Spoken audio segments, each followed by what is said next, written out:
The Texas legislature is coming up, and there's talk about the legislature addressing some of these gender transition issues. Jeff, are you optimistic about that? Do you have thoughts on that? Optimistic. So, every Marine's favorite Marine is Chesty Puller. And at the Chosin Reservoir, they were surrounded by the Chinese, completely surrounded, outnumbered 3-1. And Chesty had been very irritated because he could never get a decisive battle with the Chinese. So he called his staff together and he said, well, the bad news is we're outnumbered and surrounded. The good news is sons of bitches aren't going to get away this time. I'm optimistic like that. Our foes are formidable, and let me start with the political angle on it. So, does anybody remember when the Idaho House passed a law against sex change surgeries on minors? Anybody remember that? Okay. For those who don't know, the Idaho state government, like the Texas state government, is completely controlled by Republicans, all three branches.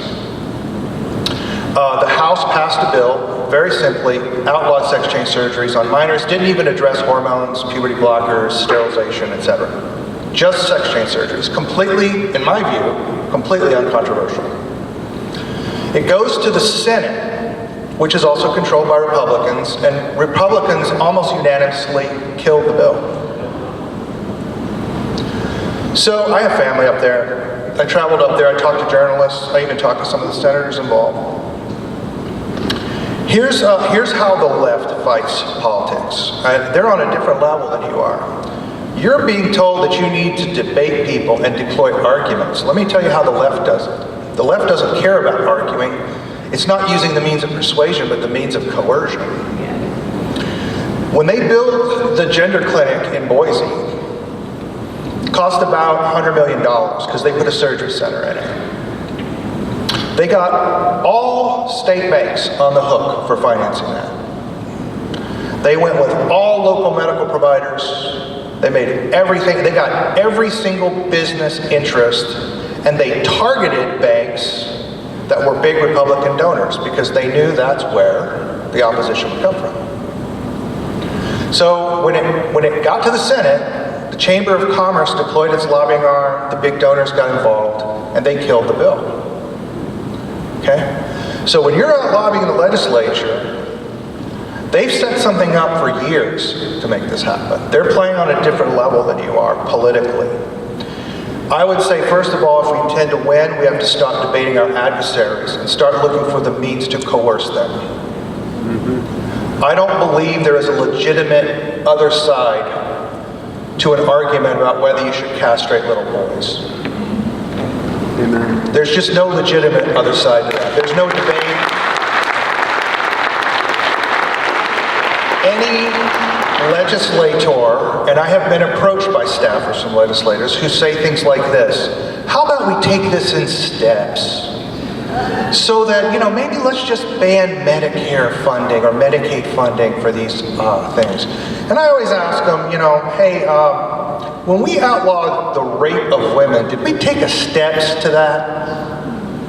We did a bill on female genital mutilation.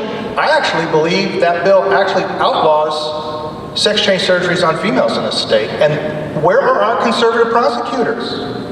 Are you here? Are you deploying the power that you have? And the answer is no, they're not doing that. They want to have a debate. I think it's already illegal to do this to girls. We just need to make it illegal to boys. Did we take steps to that? No, we did not. So this kind of shocked him. He's not used to that. And it was a Chamber of Commerce type argument that you're going to see. That's one of your main enemies. But there's another level that our enemies on the left play at that we don't talk about very often, and we ought to, because of the faith, family, and freedom triad. The left plays against faith more than any other part of it. Okay? But you think they're going to make theological arguments, or they're going to be, you know, that moron Christopher Dawkins talking about atheism and deploying philosophy. That's actually not what they do. Unfortunately, it's fallen on my shoulders to actually have to read postmodernist philosophy and read postmodernist literature. I don't recommend it to you. It's approximately equivalent to cleaning out cattle trailers without high boots. But the basic principle is they divide history, and I believe the left in America does, between a time, what they call a time of blood, when political coercion was done by force, and a time of sex, in which social manipulation is done through the sexual passions. And they've written entire books about this. Just read Michel Foucault's History of Sexuality, Volume 1. And this has been incredibly, he's the most cited researcher in the humanities. A lot of people don't know that. This is a man who intentionally infected himself with AIDS to be subversive and killed himself. This is the guy that's most often cited in the humanities, and this is how they play the game. What they say is that your body parts, and they used to mean race, don't define you. That actually there is no human nature. That Michel Foucault said, whenever you look for human nature, you can find a historical origin of the claim, meaning it was man-made, right? They truly do not believe that there is a human nature. And you heard earlier talk about Roe v. Wade. Has anybody here read the decision?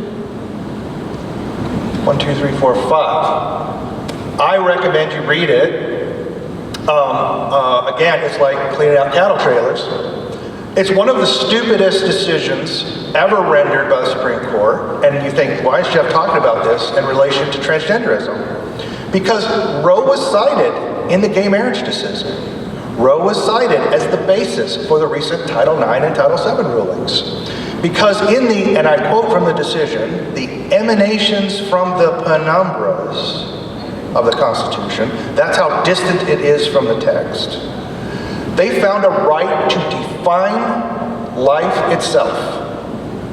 Every person, they said, has a right to define what life is for themselves. So a woman can abort a child because the woman gets to decide what life really is. Why do we get gay marriage? Because people get to decide what life really is. And life may not include conceiving children. It may not include natural conjugal relations. It may not include any nature whatsoever. That's in the opinion.